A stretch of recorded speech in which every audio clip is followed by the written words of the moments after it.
তো এই বিষয়ে আমাদের মাননীয় law adviser doctor Asif Nazrul কথা বলবেন। Thank you. তোমার কথা একটু বলবেন। আর আমাদের ইলেকশন কমিশনের সেক্রেটারি উনি সিনিয়র সেক্রেটারি মহোদয়, উনি ইলেকশনের যে প্রস্তুতি গত এক দুই সপ্তাহে সেটার উপর একটু আলোকপাত করবেন। Thank you. ধন্যবাদ। আজকে খুব গুরুত্বপূর্ণ একটা দিন।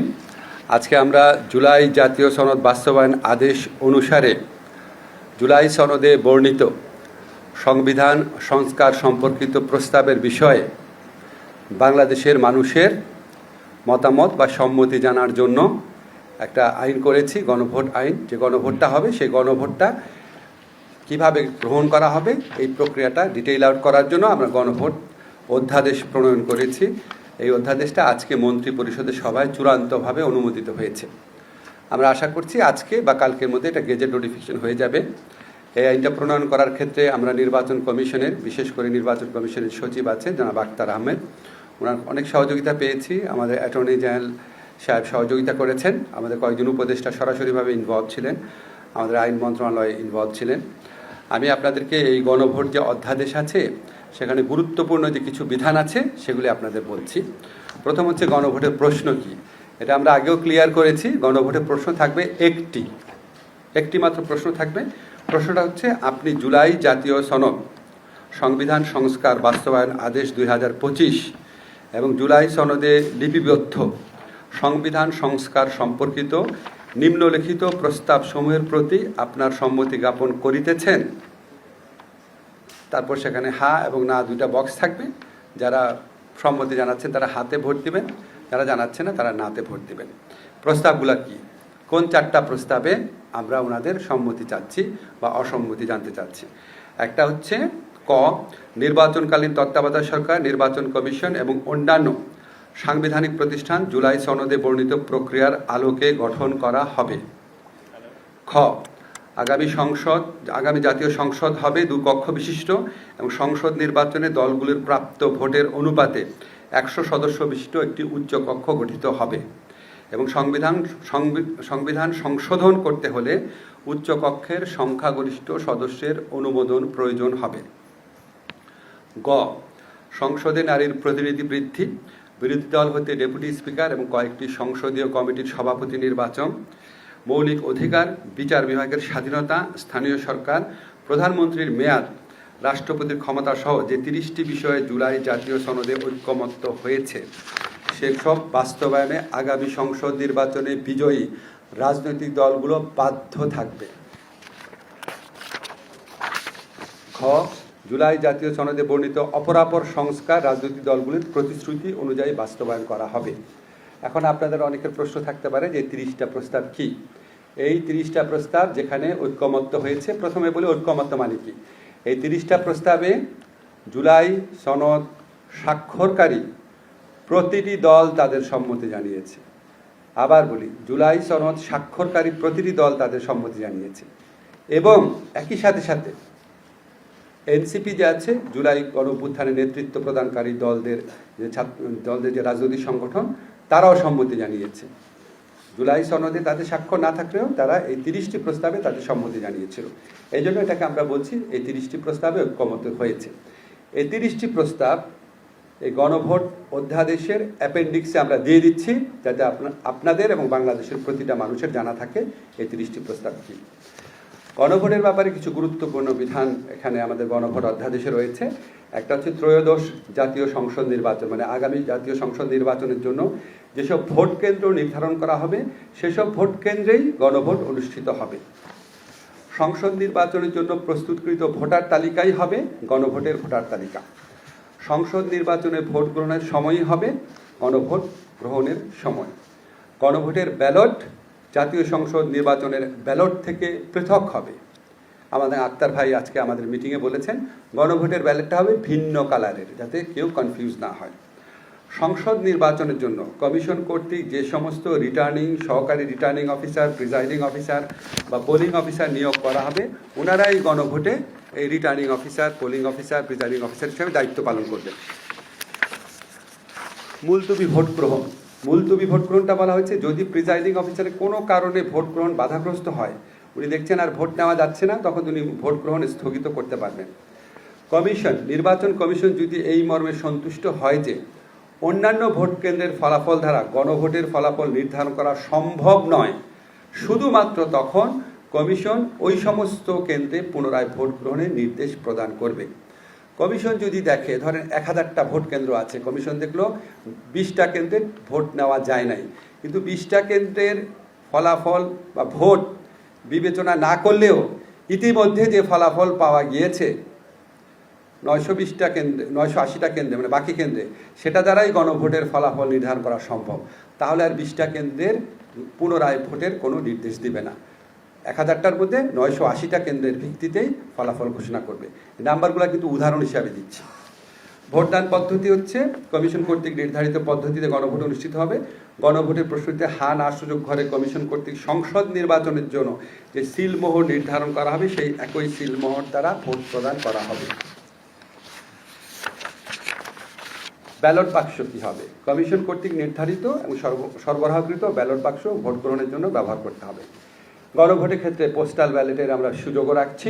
পোস্টাল ব্যালট যেমন জাতীয় সংসদের ক্ষেত্রে ব্যবহার করা যাবে, গণভোটের ক্ষেত্রে করা যাবে। ভোট কেন্দ্রে প্রবেশ, শৃঙ্খলা রক্ষা, নষ্ট বা বাতিল ব্যালট পেপার, এই সমস্ত ব্যাপারে জাতীয় সংসদ নির্বাচনের জন্য যে আইন বিধি রয়েছে সেটাও গণভোটের ক্ষেত্রে প্রযোজ্য হবে। আর ভোট সমাপ্তির পর অনুসরণযোগ্য পদ্ধতি জাতীয় সংসদ নির্বাচনের মতোই থাকবে। প্রিজাইডিং অফিসার ভোটগুলা গণনা করবেন, হা ভোট না ভোট আলাদা করে রাখবেন রাজনৈতিক দলের প্রার্থীর এজেন্টদের উপস্থিতিতে। তারপর তিনি সেই ফলাফলটা সহকারী রিটার্নিং অফিসারকে পাঠাবেন, তিনি ফল পুনরাকত্রীকরণ করবেন, বিভিন্ন কেন্দ্র থেকে আসে ফলাফল অ্যাড করবেন, যোগ করবেন, যোগ করে এই প্রাপ্ত ফলাফলটা উনি আবার রিটার্নিং অফিসারকে পাঠাবেন। রিটার্নিং অফিসার আবার বিভিন্ন সহকারী রিটার্নিং অফিসার থেকে আসা ফলাফল এটাকে পুনরাকত্রীকরণ করবেন, একসাথে করে মানে যোগ করবেন, করে হা ভোট কতগুলা, না ভোট কতটা আছে উনার জেলাতে, সেগুলি আবার সব নির্বাচন কমিশনকে পাঠাবেন। নির্বাচন কমিশন আবার সেগুলি একত্র করবেন, করে হা ভোট কতটা পেয়েছে, না ভোট কতটা পেয়েছে এটা ঘোষণা করে নির্বাচনের ফলাফল ঘোষণা করবেন। আরেকটা বিধান আছে, সেটা হচ্ছে এই গণভোট অনুষ্ঠান ভালোভাবে সম্পন্ন করার জন্য নির্বাচন কমিশনকে যে কোনো ধরনের প্রয়োজনীয় বিধি, নির্দেশাবলী এবং পরিপত্র প্রণয়ন করার ক্ষমতা প্রদান করা হয়েছে। এটা হচ্ছে আমি আইনের ব্যাপার বললাম। এখন আপনাদের নিশ্চয়ই অনেক আগ্রহ আছে নির্বাচনের প্রস্তুতি কেমন নির্বাচন কমিশন নিচ্ছে। আমরা নির্বাচন কমিশনের যে সিনিয়র সচিব আছেন জনাব আখতার আহমেদ, ওনার থেকে একটু প্রস্তুতি সম্পর্কে শুনি। ধন্যবাদ স্যার। আসসালামু আলাইকুম, শুভ অপরাহ্ন। নির্বাচনের প্রস্তুতির বিষয় বলতে গেলে প্রথমেই আমাকে যেটা বলতে হয় যে আমাদের ভোটার তালিকা, আমরা এখন ভোটার তালিকা আমরা প্রিপেয়ার করছি। আমাদের আপনারা জানেন কেন্দ্র ভিত্তিক ভোটার তালিকা প্রস্তুত করতে হয়, এবং আমরা সেই ভোটার তালিকাটা এখন প্রস্তুত করা শুরু করেছি। এবং আমার ধারণা যে সব ঠিক মতন চললে আগামী মাসে 5 তারিখের ভিতরে, ডিসেম্বরের 5 তারিখের ভিতরে আমাদের ভোটার তালিকা কমপ্লিট হয়ে যাবে, ঠিক হয়ে যাবে। তার মানে আমরা 5 তারিখের আগেই যে ভোটার তালিকাটা পাবো সেই তালিকা অনুযায়ী আমরা নির্বাচনের এগিয়ে যাব।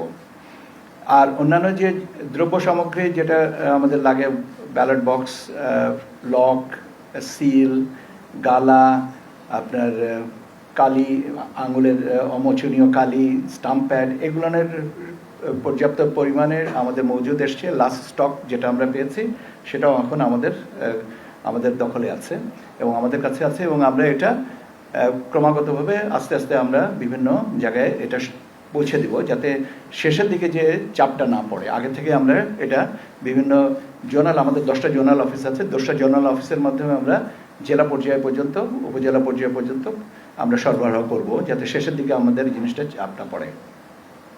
ব্যালট পেপার আপনার প্রিন্টিংয়ের জন্য আমাদের গভর্নমেন্ট প্রিন্টিং প্রেস, এবং সেখানে আমাদের সাথে যোগাযোগ আছে, তাদের কাছে পর্যাপ্ত পরিমাণে কাগজ আছে। স্যার যেটা বলেছেন যে 2 রকমের ব্যালট পেপার, 2 রঙের ব্যালট পেপার হবে। আপনারা জানেন যে প্রথাগতভাবে জাতীয় সংসদ নির্বাচনের ক্ষেত্রে সাদা বেজের উপরে কালো প্রিন্টের ব্যালট পেপার গ্রহণ হয়, আর এক্ষেত্রে আমরা একটা রঙিন কাগজ ব্যবহার করব গণভোটের জন্য, যে একটা রঙিন কাগজ ব্যবহার করব। রঙিন কাগজের উপরে যেটা দৃশ্যমান হয়, কালো যদি দৃশ্যমান হয়, সেই দৃশ্যমান অনুযায়ী আমরা ব্যালট পেপারটা করব। এবং এই ব্যালট পেপারের পাশাপাশি স্যার আরেকটা জিনিস বলেছেন যে প্রবাসী যারা আছেন বা আপনার দেশে যারা সরকারি চাকরিজীবী এবং নির্বাচনী যে যারা জড়িত থাকেন বা আইনি হেফাজতের যারা আছেন তারা এবার ইন কান্ট্রি পোস্টাল ব্যালট ভোটের আওতায় তারা ভোট দিতে পারবেন। তাদের রেজিস্ট্রেশনটা, দেশের রেজিস্ট্রেশনটা একটু পরে করব আমরা, এখন বিদেশের রেজিস্ট্রেশনটা শুরু হয়েছে এবং আমরা আশাব্যঞ্জক সাড়া পাচ্ছি। আমরা ক্রমান্বয়ে 8টা ভাগে রিজিয়নে ভাগ করে আমরা আস্তে আস্তে এগিয়ে যাচ্ছি, কেননা আমরা খুব অল্প সময়ের ভিতরে এই অ্যাপটা লঞ্চ করেছি এবং সেই কারণে আমাদের ট্রায়াল ফেজে যেহেতু বিভিন্ন সময় দেখা যায় যে বিভিন্ন দেশ প্রবাসী ভোটারদেরকে এই ট্রায়ালের জন্য প্রায় একাধিক বছর, কেউ 5 বছর পর্যন্ত ট্রাই করে তারপরে একটা পর্যায়ে আসছেন, কিন্তু আমরা মাত্র এক মাসের মতন ট্রাই করতে পেরেছি। কাজে আমরা একটু আস্তে আস্তে জিনিসটাকে আগাচ্ছি এবং আমরা এখন পর্যন্ত যে রিজিয়ন, 3টা রিজিয়নে আমরা এখন কাজ করছি। এখন নর্থ আমেরিকাতে এখন আমাদের নিবন্ধন চলছে এবং আশাব্যঞ্জক সাড়া পাওয়া যাচ্ছে। ইনশাআল্লাহ এটা আমরা একটা ভালো রেজাল্ট পাবো বলে আমাদের ধারণা। এবং প্রবাসীদের কাছেও এই আপনার গণভোটের ব্যালট একই ইনভেলপে পাঠানো হবে। একটা হচ্ছে যে পার্লামেন্টারি ইলেকশনের জন্য, জাতীয় সংসদ নির্বাচনের জন্য ব্যালট পেপার, পাশাপাশি সাথে একই ইনভেলপে এটা গোনার সময় জিনিসটা আলাদা করে নেওয়া হবে এবং সেই কারণে এটা ভিন্ন রঙের ব্যালট পেপার ব্যবহার করা হচ্ছে গণভোটের কারণে, গণভোটের ব্যাপারে। আর আমাদের যে বিভিন্ন পর্যায়ের যে প্রশিক্ষণ যেটা আছে, সেই প্রশিক্ষণ কার্যক্রমগুলো চলছে। আমরা কয়েকদিন আগে উপজেলা নির্বাহী কর্মকর্তাদের প্রশিক্ষণটা কমপ্লিট করেছি। এখন আমরা ক্রমাগতভাবে যারা প্রিজাইডিং অফিসার হবেন, অ্যাসিস্ট্যান্ট প্রিজাইডিং অফিসার হবেন, পোলিং অফিসার হবেন, তাদের জন্য আমরা যে প্রশিক্ষণের ব্যবস্থাটা নেওয়া হচ্ছে এবং আমরা যথাসময়ে এটা করতে পারবো বলে বিশ্বাস করি। মোটামুটিভাবে প্রয়োজন যে আমাদের প্রস্তুতির জন্য যে সমস্ত প্রয়োজনীয় ব্যাপারগুলো আছে সেগুলো আমরা অন টাইম অ্যান্ড অনলাইন। এখন ইমপ্লিমেন্টেশনটা ইনশাল্লাহ আমরা সময় মতন করতে পারবো, যাতে আমরা ফেব্রুয়ারিতে একটা সুন্দর নির্বাচন উপহার দিতে পারি। স্যার আর কিছু না, জাস্ট আপনাদের দৃষ্টি আকর্ষণ করছি, এবার নির্বাচনে বাংলাদেশের ইতিহাসে প্রথমবারের মতো 2টা জিনিস হবে। একটা হচ্ছে পোস্টাল ব্যালট, বিদেশি যারা আমাদের প্রবাসী ভাই বোনরা আছেন ওনারা ভোট দেওয়ার সুযোগ পাবেন। আর সেকেন্ড হচ্ছে একই দিনে জাতীয় সংসদ নির্বাচন এবং গণভোট অনুষ্ঠিত হচ্ছে। বুঝতেই পারছেন আমাদের জন্য চ্যালেঞ্জটা অনেক বড়। তো আমরা আমাদের বাংলাদেশের মানুষের যে উৎসাহ দেখছি, রাজনৈতিক দলগুলোর যে উৎসাহ দেখছি, আগ্রহ দেখছি, আপনারা সাংবাদিক ভাইরা অত্যন্ত পজিটিভলি বিষয়গুলো কাভারেজ করছেন। ইনশাআল্লাহ আমরা সবাই মিলেই এই 2টা চ্যালেঞ্জই খুব ভালোভাবে মোকাবেলা করতে পারবো। এবার আপনাদের কোনো প্রশ্ন থাকলে করতে পারেন। স্যার, রিয়েল টাইমে এখন 31,801 জন নিবন্ধন করেছে প্রবাস থেকে, এটাও বলে দিতে পারেন। আচ্ছা, জাস্ট এই মুহূর্তে আপনাদের বলতে পারি 31,801 জন প্রবাসী ভোটার নিবন্ধন করেছেন। আমরা আশা করছি এটা কয়েক লাখে পৌঁছাবে রিয়েল টাইমে সেটা। জি জি, আপনারা গণভোট এবং একই দিন হবে, আপনার ভোট কেন্দ্র একই ভোট কেন্দ্র হবে, সেক্ষেত্রে কি ভোট কেন্দ্র বাড়াতে হবে কিনা? কারণ আপনারা নির্বাচন যেটা ভোট কেন্দ্র জাতীয় নির্বাচনের জন্য আপনারা ইয়ে করেছেন, এক্ষেত্রে তো ডাবল ভোট দিতে হবে, ভোটের সময় তো দ্বিগুণ হয়ে যাবে। সেক্ষেত্রে ভোট কেন্দ্র কতটি ভোট কেন্দ্র বাড়াতে হবে বলে মনে করেন? আপনার প্রশ্নের জন্য অসংখ্য ধন্যবাদ। আপনার প্রশ্নটা অত্যন্ত যথাযথ এবং ধন্যবাদ দিলাম। আমরা এই বিষয়টা পর্যালোচনা করার জন্য আমরা আগামী 29 তারিখ শনিবার সকাল 8টা থেকে 12টা পর্যন্ত আমরা একটা মক রিহার্সাল করছি এবং ওখানে রিয়েল টাইমে কতটুকু প্রয়োজন লাগে ক্রস সেকশন অফ পিপল নিয়ে আমরা ওখানে এই মক রিহার্সালটা করব এবং তারপরে আমরা সিদ্ধান্তে আসতে পারবো যে আমাদের ভোট কেন্দ্র বাড়াতে হবে নাকি বুথ বাড়াতে হবে নাকি উভয়টাই বাড়াতে হবে। কাজে একটু শনিবার পর্যন্ত অপেক্ষা করেন।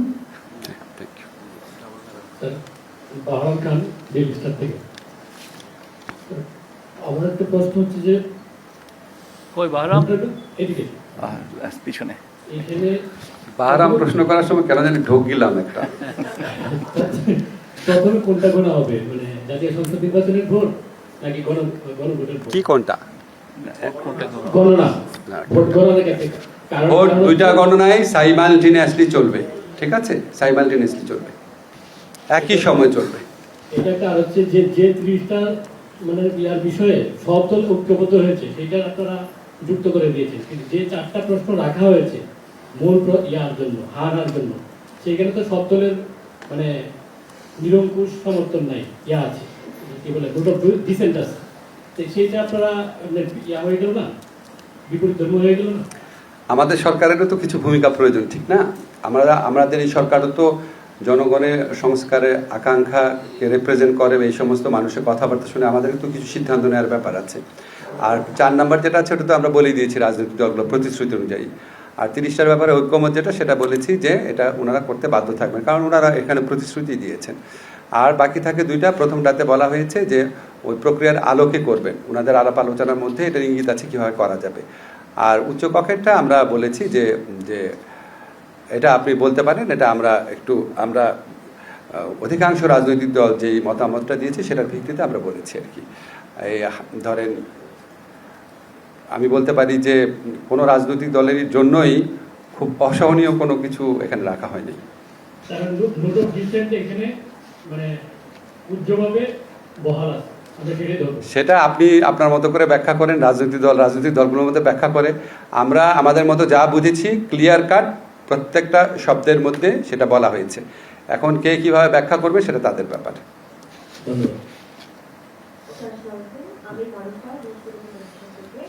আমার প্রশ্ন হচ্ছে বিশেষ করে যারা গ্রামাঞ্চলের বা যারা নিরক্ষর আছেন, তারা গণভোটের এই যে হ্যাঁ না বিষয়টা, সেখানে তারা কিভাবে এটা নির্ধারণ করবে বা ভোটটা প্রয়োগ কিভাবে করবে, এই বিষয়ে কোনো প্রচারণা আসলে থাকছে কিনা? আপনাকে অনেক ধন্যবাদ। এই বিষয়ে ব্যাপক প্রচারণা আগামী 2-3 দিনের মধ্যে শুরু হবে। নির্বাচন কমিশন ব্যাপক প্রস্তুতি নিয়েছে, আমি জানি। এই প্রচারণার জন্য আমাদের সরকারের পক্ষ থেকে আমাদের সংস্কৃতি উপদেষ্টা মোস্তফা সরোয়ার ফারুকী আছেন, অন্যান্য যারা কনসার্ন আছেন তারা মিলে ব্যাপকভাবে করবেন। তথ্য মন্ত্রণালয় করবে, আমাদের এই যে আমাদের শফিক সাহেব আছে, প্রধান উপদেষ্টা যে প্রেস টিম আছে, সবাই মিলে করব। আমরা প্রত্যেকটা মানুষ যেন এটা বুঝতে পারে, এই মাত্রায় প্রচারণা করব। আমরা এই ব্যাপারে দৃঢ় প্রতিজ্ঞ। জি, আমার নাম আহমেদ রেজা, আমি যমুনা টেলিভিশনে কাজ করি। আমি মূলত আইন শৃঙ্খলা পরিস্থিতিটা কেমন থাকবে সেটির জন্য গতকালকে প্রধান উপদেষ্টা বাসভবন যমুনায় সেখানে লটারি করা হয়েছে। বিশেষ করে এটা নিয়ে আমি কোনো কমেন্ট করব না, আমার বিষয়ে প্রশ্ন করেন। আইন শৃঙ্খলা নিয়ে প্রশ্ন করলে আমাদের স্বরাষ্ট্রমন্ত্রী সাথে জড়িত রয়েছে। জি বলেন। তো ওই লটারি করে যে আইন শৃঙ্খলা বাহিনীর সদস্যদেরকে, বিশেষ করে এসপিদেরকে পদায়ন করা হচ্ছে, সেটা কবে নাগাদ শুরু হবে এবং প্রক্রিয়াটা কি জানি না। আমি যেটুকু জানি লটারি হয়েছে, আর লটারিটা কোনো একদম মানে খুব অন্ধের মতো লটারি এরকম হয় নাই। অনেকগুলো ক্যাটাগরি করা হয়েছে, যারা পারফরমেন্সের ভিত্তিতে, তারপর ঝুঁকিপূর্ণ জেলা বাছাই করা হয়েছে, এগুলি ম্যাচ করে বেশ মানে একটা গভীর বিশ্লেষণের পরে এই লটারিটা করা হয়েছে। আসসালামু আলাইকুম, আমি ঝুমি রহমান, চ্যানেল 1-এ কাজ করি।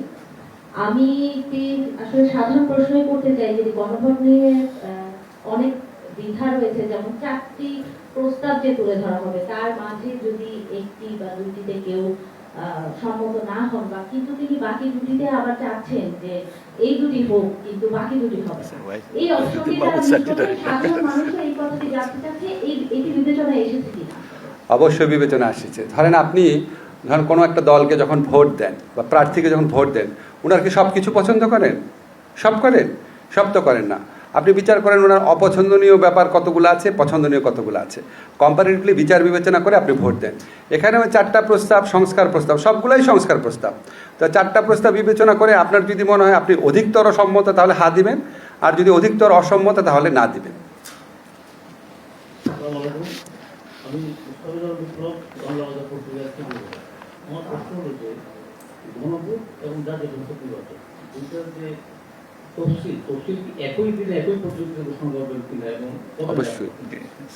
অবশ্যই তফসিল অবশ্যই একই সাথে হবে, একই দিনে ঘোষণা হবে। একই দিনে নির্বাচনও তো একদিনে, নির্বাচনও একই দিনে হবে। এটা আমি আপনাদের পক্ষ থেকে আমাদের সচিব সাহেবকে জিজ্ঞেস করি, তফসিলটা কবে ঘোষণা হতে পারে?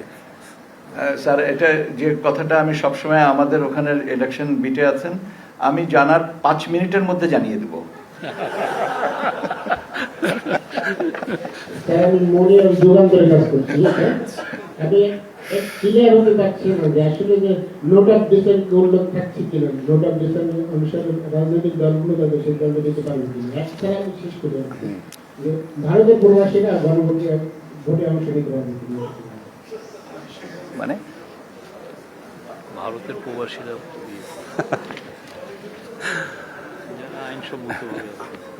যাই হোক, এমনই একটা ইন্টারেস্টিং প্রশ্ন করেছেন, ভারতের প্রবাসীরা।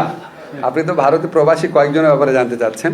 যাই হোক, এটা ইলেকশন কমিশন দেখবে। আমার মনে হয় না ওনারা ভোট দিতে নিবন্ধিত হবেন।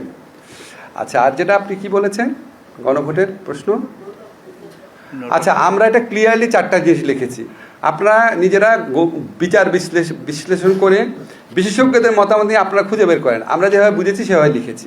এটা নিয়ে আর মানে নতুন করে ব্যাখ্যা দেওয়ার কিছু নেই আমার। আসসালামু আলাইকুম।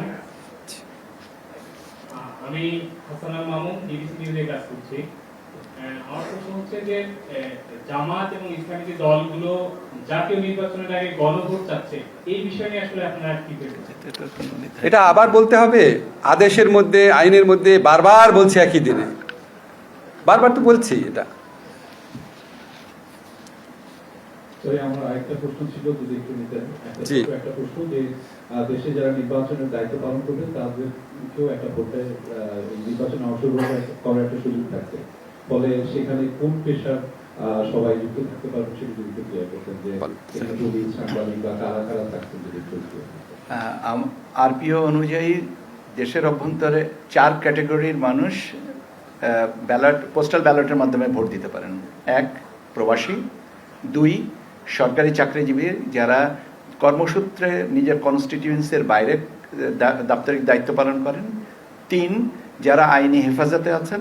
4, যারা নির্বাচনের দিনে দায়িত্ব পালন করেন। এই 4 ক্যাটাগরি পোস্টাল ব্যালটের মাধ্যমে ভোট দিতে পারবেন এবং তাদের নিবন্ধনটা অ্যাপের মাধ্যমে হবে। একটু আগে স্যার জানিয়েছেন যে প্রবাসীদের ক্ষেত্রে আমরা কত সংখ্যায় নিবন্ধন পেয়েছি দেশের অভ্যন্তরে। এর 4টার বাইরে এই মুহূর্তে আমাদের প্রভিশন নাই আরপিওতে। ধন্যবাদ আপনাকে।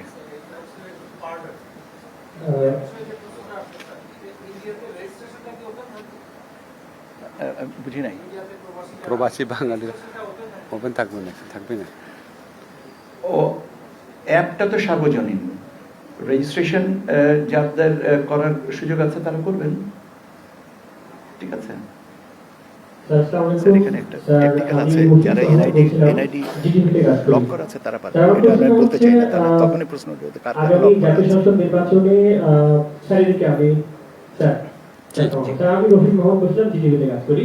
আগামী জাতীয় সংসদ নির্বাচনে গণভোট একসঙ্গে হচ্ছে, আমরা এর মধ্যে জেনে গেছি। মূলত আমার প্রশ্নটা হচ্ছে গিয়ে যে দেশে এই বর্তমানে প্রায় 2 কোটি নিরক্ষর ভোটার রয়েছে।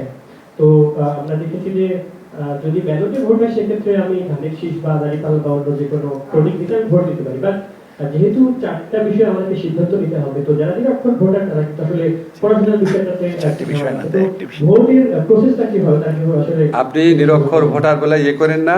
বাংলাদেশে যারা নিরক্ষর ভোটার বলছেন ওনারাই বাংলাদেশের স্বাধীনতা সংগ্রাম, গণতন্ত্র প্রতিষ্ঠার সংগ্রামে সবচেয়ে বড় অবদান রেখেছেন। ওনাদের পলিটিক্যাল জাজমেন্ট আমার আপনার চেয়ে অনেক বেশি অনেক ক্ষেত্রে। ওনারা যেন কোয়েশ্চেনটা বুঝেন, এই জন্য আমরা 3 মাস ব্যাপী প্রচারণা করব। আর হচ্ছে হানা যেটা, সেখানে আপনার টিক চিহ্ন আর ক্রস চিহ্ন থাকবে, দেখে যেন বুঝতে পারেন। আচ্ছা, আইন নিয়ে প্রশ্ন বাদ আর কোনো বিষয় না থাকলে আমরা শেষ করতে পারি প্রোগ্রাম। জি।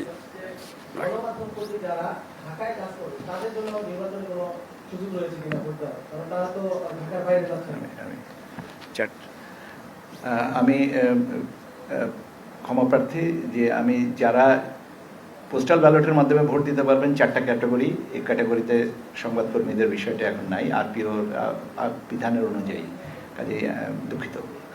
আপনারা তো ম্যাক্সিমাম যেখানে কাজ করেন এখানেই তো আপনারা ভোটার হিসেবে নিবন্ধিত আছেন না?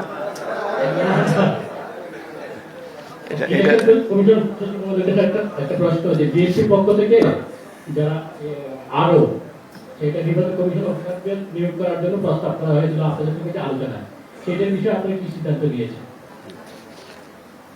এটা তো আলোচনা আরো করতে হবে। আলোচনা করে যখনই সিদ্ধান্ত হবে জানিয়ে দেওয়া যাবে।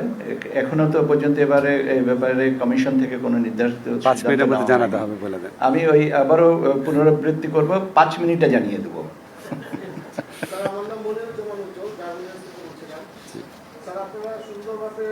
নির্বাচন কার্যক্রম পরিচালনার জন্য প্রস্তুতি গ্রহণ করছেন, আপনারা এই মুহূর্তে কোনো চ্যালেঞ্জ মনে করছেন কিনা, থ্রেট আছে কিনা যতটুকু প্রস্তুতি নিচ্ছেন এর মধ্যে? সেরকম থ্রেট নাই। সবসময় তো কিছু জিনিস তো আপনার চ্যালেঞ্জ থাকেই, সেটা সবসময় আছে। কোনো অস্বাভাবিক কোনো চ্যালেঞ্জ বা অস্বাভাবিক কোনো থ্রেট ফিল করছি না। আমার তো বরং এটা চিন্তা করে খুব ভালো লাগছে যে আপনারা এখানে যারা আছেন, আপনারা কয়জন ভোট দিচ্ছেন গত 3টা নির্বাচনে বলেন তো, একটু হাত তুললেন তো। এই যে একজন হাত তুলেছে, ভোট দিয়েছে, ওনারা একটু চিনে রাখেন। গত 3টা নির্বাচনে ভোট দিয়েছে, যে 2জনকে পেলাম হাত তুলেছে। আচ্ছা, 3জন পাওয়া গেল। ক্যামেরাম্যানরা কিন্তু বেশ ভোট দিয়েছে মনে হচ্ছে, সাংবাদিকরা যদিও নাও দিয়ে থাকে। আচ্ছা, যাই হোক, এখন আমাদের জন্য কত বড় একটা উৎসবের ব্যাপার না বলেন। বাংলাদেশের মানুষ প্রায় 20 বছর পরে আপনার গণতান্ত্রিকভাবে ভোট দেওয়ার সুযোগ পাবে। সবাই আমাদের সহযোগিতা করবেন। এটা আমাদের জন্য একটা পুরা জাতির জন্য চ্যালেঞ্জ। এটা শুধু আমাদের জন্য চ্যালেঞ্জ না, এটা আমাদের জাতির জন্য চ্যালেঞ্জ। আমরা 20-22 বছর পর একটা সুষ্ঠু অবাধ নির্বাচন করব। আমার মনে হয় আমরা এটা নিয়ে আর কোনো প্রশ্ন নিচ্ছি না। আমাদের আজকে কাউন্সিল অফ অ্যাডভাইজার মিটিংয়ে হজরত শাহজালাল আন্তর্জাতিক বিমানবন্দরের আমদানি কার্গো কমপ্লেক্সে আপনারা জানেন যে গত মাসের 18 তারিখে একটা ভয়াবহ অগ্নিকাণ্ড হয়েছিল। সেইটার অগ্নিকাণ্ডের আজকে যে রিপোর্টটা পেশ করা হয়েছে, তদন্ত রিপোর্ট, সেটার উপরে আলোচনা হয়েছে। তা এটার যেগুলো চুম্বক অংশ সেগুলো আমি বলছি, যেগুলোর ফাইন্ডিংস ছিল। প্রথম কথা হচ্ছে যে এই আগুনটা লেগেছে হচ্ছে কার্গো ইয়েতে, এবং এর আগে প্রথম যে অবস্থাটা ছিল যে এই তদন্ত কমিটি পেয়েছেন যে বিভিন্ন কুরিয়ার এজেন্সির জন্য নির্ধারিত 48টি ছোট ছোট লোহার খাঁচার অফিস ছিল সেখানে। কুরিয়ার শেডের ভিতরে অফিস এলাকায় ফায়ার অ্যালার্ম, স্মোক ডিটেক্টর ও স্প্রিংকলার ছিল না। আপনি জানেন স্প্রিংকলার দিয়ে পানি দেওয়া হয়। কোনো অগ্নি নির্বাপক হাইড্রেন্ট ছিল না। কোনো ধরনের নিয়মের তোয়াক্কা ও সতর্কতা ছাড়াই পলিথিনে মোড়ানো কাপড়ের রোল, রাসায়নিক পদার্থ, সংকুচিত বোতলের পারফিউম এবং বডি স্প্রে, ইলেকট্রনিক জিনিসপত্র, ব্যাটারি, ওষুধজাত পণ্যের কাঁচামালের মতো অত্যন্ত দাহ্য এবং অন্যান্য দাহ্য পদার্থ এলোপাতারিভাবে সেখানে স্তূপকৃত করে রাখা হয়েছিল। আচ্ছা, আগুনটা লাগে হচ্ছে 2:09 এবং প্রথম এইটা দৃশ্যমান হয় স্মোক হচ্ছে 2:15 এবং এটা 14:15 আর কি। এখানে প্রথম একজন আনসার কর্মী এইটা প্রথম এটা ডিটেক্ট করেন। তো এটার বাইরে থেকে সর্বপ্রথম দৃশ্যমান ধোঁয়া দেখা যায় হচ্ছে 14:15 মানে 2:15-তে। সর্বপ্রথম প্রত্যক্ষদর্শী একজন আনসার কর্মী। আর সিভিল এভিয়েশন কর্তৃপক্ষের সর্বপ্রথম অগ্নি নির্বাপক গাড়ির আগমন ঘটে হচ্ছে 2:22-এ। 7 মিনিটের মধ্যে আসছে। হ্যাঁ, বেবি চক মানে আপনি জানেন সিভিল এভিয়েশন অথরিটির দ্বিতীয় অগ্নি নির্বাপক গাড়ির আগমন ঘটে হচ্ছে 2:25-এ। আর উত্তরা ফায়ার ব্রিগেডের সর্বপ্রথম অগ্নি নির্বাপক গাড়ির আগমন এর সময় হচ্ছে 2:50। তো ফায়ার সার্ভিসেস অগ্নি নির্বাপক যারা এসছিলেন, যেই গাড়িগুলো এসছিলেন, তারা যেই সমস্যাটা ফেস করেন সেটা হচ্ছে তারা দেখেন যে 1500 ডিগ্রির উপরে তাপমাত্রা সহ সম্পূর্ণরূপে বিকশিত আগুন, ঘন ঘন তালা লাগানো লোহার গ্রিলের উপস্থিতি, ফায়ার হাইড্রেন্টের অনুপস্থিতি, অজানা রাসায়নিক পণ্যের উপস্থিতি, অপর্যাপ্ত পানীয় ফোম, কাঠামোগত ধস এবং ধ্বংসাবশেষ ধসে পড়া। তো এই তাদের যে ফাইন্ডিংস অনুযায়ী তারা যারা এই পুরো বিষয়টা যারা কাজ করেছেন নিবিড়ভাবে, তারা হচ্ছে যে ফায়ার সার্ভিস, সিআইডির forensic department, arm forces division, তদন্ত কমিটির অগ্নি নির্বাপন বিশেষজ্ঞগণ, এনএসআই, বিস্ফোরক বিভাগ, ডেস্কো, সিটিটিসি, বুয়েট, আফাদ, এটা হলো তুরস্কের অগ্নি নির্বাপক সংস্থা, মোকাট কর্তৃক গঠিত ক্যাটালগিং কমিটির প্রতিবেদন, 97 জন সাক্ষীর মৌখিক ও লিখিত সাক্ষ্য, সিভিল এভিয়েশন, বাংলাদেশ বিমান, কাস্টম, এফএসসিডি, বিএনএসিডব্লিউসি কর্তৃক জমা দেওয়া নথি, ডিজিএফআই, বিমান, CAB, NSI, APBN, customs, courier agency এবং বিভিন্ন মিডিয়া হতে প্রাপ্ত সিসিটিভি ফুটেজ। তো ওনাদের যেটা ফাইন্ডিং সেটা হচ্ছে এটা কোনো স্যাবোটাজ ছিল না, এটা আর্কের পরবর্তী বৈদ্যুতিক আর্কিং এবং বৈদ্যুতিক শর্ট সার্কিটের কারণে এই আগুনটা লাগে। আর আর্কের পরবর্তীতে শর্ট সার্কিটের কারণে কুরিয়ার শেডের বর্ধিত অংশের উত্তর পশ্চিম কোণের পাশাপাশি অবস্থিত কয়েকটি কুরিয়ার এজেন্সির খাঁচাগুলোর মধ্যবর্তী স্থানে অগ্নিপাতের সূত্রপাত হয়। তুরস্ক হতে আগত বিশেষজ্ঞ দল, বুয়েট বিশেষজ্ঞ, অগ্নি নির্বাপক বিশেষজ্ঞ এবং সিআইডি ফরেন্সিকের প্রতিবেদনে উল্লেখিত অগ্নিকাণ্ডের কারণ নিশ্চিত করা হয়েছে।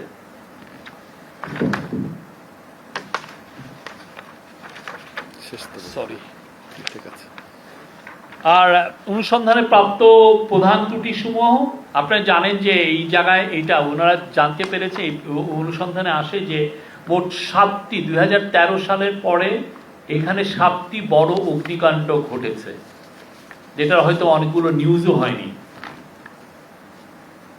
একটা হচ্ছে যে, এবং এখানে ফাইন্ডিংস ছিল যে এটার প্রতিরোধ এবং নির্বাপনে সিভিল এভিয়েশন অথরিটি তেমন কোনো প্রাতিষ্ঠানিক সক্ষমতা ছিল না। এখানে সুপারিশ করা হয়েছে হলো বিদ্যমান ব্যবস্থা থেকে সরে এসে বিমানবন্দর কার্যক্রমের রক্ষণাবেক্ষণ পরিচালনার জন্য একটি স্বতন্ত্র কর্তৃপক্ষ অপারেটর প্রতিষ্ঠা করা যেতে পারে। বেবিচক মানে সিভিল এভিয়েশন অথরিটি শুধুমাত্র নিয়ন্ত্রণকারী রেগুলেটর হিসেবে দায়িত্ব পালন করতে পারে। সবচেয়ে গুরুত্বপূর্ণ কেপিআই কি পয়েন্ট ইনস্টিটিউশনের সুরক্ষা নিশ্চিত করার জন্য সিএএবি কর্তৃক আইসিএও এবং বিএনবিসির বাস্তবায়ন নিশ্চিতকরণ। বিমান বাংলাদেশ এয়ারলাইন্সের কার্যক্রম শুধুমাত্র ফ্লাইট পরিচালনার মধ্যে সীমাবদ্ধকরণ এবং সিএএবি নিযুক্ত একজন দক্ষ অপারেটরের উপর গ্রাউন্ড হ্যান্ডলিং ও অন্যান্য কার্যক্রমের দায়িত্বভার অর্পণ। বেবিচক কর্তৃক ফায়ার সার্ভিস অ্যান্ড সিভিল ডিফেন্সের সাথে সমন্বয় করতে দ্রুততম সময়ের মধ্যে একটি বিশেষ শ্রেণীর ফায়ার স্টেশন নির্মাণের জন্য প্রয়োজনীয় ব্যবস্থা গ্রহণ। স্থানীয় এবং আন্তর্জাতিক নিয়ম অনুসরণ করে বিপজ্জনক পণ্য এবং রাসায়নিক গুদাম উন্নত স্থানান্তর করার জন্য এরা বলেছেন। বিএনবিসি অনুসরণ করে উপযুক্ত স্থানে নিলামযোগ্য পণ্যের জন্য পৃথক কাস্টমস গুদাম স্থাপন। অ্যাপ্রন এলাকায় কোনো প্রকার মালামাল মজুদ নিষিদ্ধ করতেও তারা বলেছেন। এই ছিল মোটামুটি এটার ফাইন্ডিংস। Thank you. এটার বিষয়ে আমরা কোনো প্রশ্ন দিতে পারবো না। আপনারা তদন্ত কমিটি যারা তদন্ত করেছেন তাদের সাথে কথা বলবেন, আমরা এটার ফাইন্ডিংসটা আপনাদের সাথে শেয়ার করব। এটা তদন্ত কমিটি, এটা আজকে এই তদন্ত কমিটির রিপোর্টটা উপস্থাপন করেছেন আমাদের